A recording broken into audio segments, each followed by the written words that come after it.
In today's video, I'm going to teach you how to add error bars in Excel.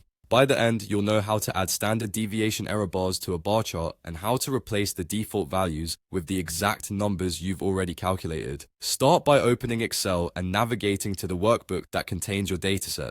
Make sure you're in the sheet where you've already calculated everything you need, including the standard deviation values you want to display. Having those numbers ready will make the next steps quick and accurate. Next, create a bar chart from your data. Select the categories and values you want to visualize, then insert a bar chart. A clustered column chart works well for most cases. Once the chart appears, confirm it shows the categories and the values correctly before moving on. With the chart selected, go to Add Chart Element, choose Error Bars, and click Standard Deviation.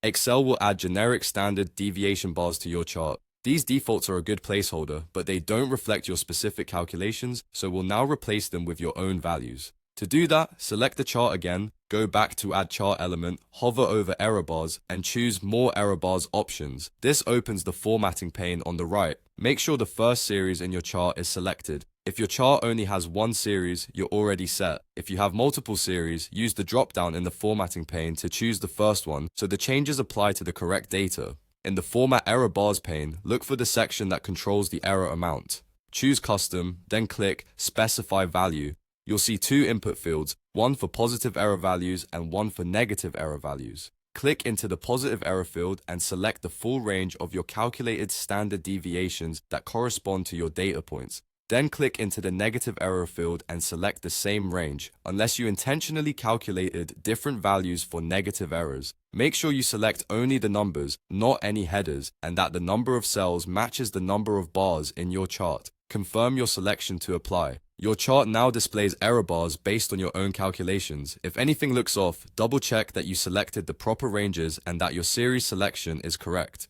That's it. Your bar chart now communicates both the central values and the variability behind them with clear, accurate error bars.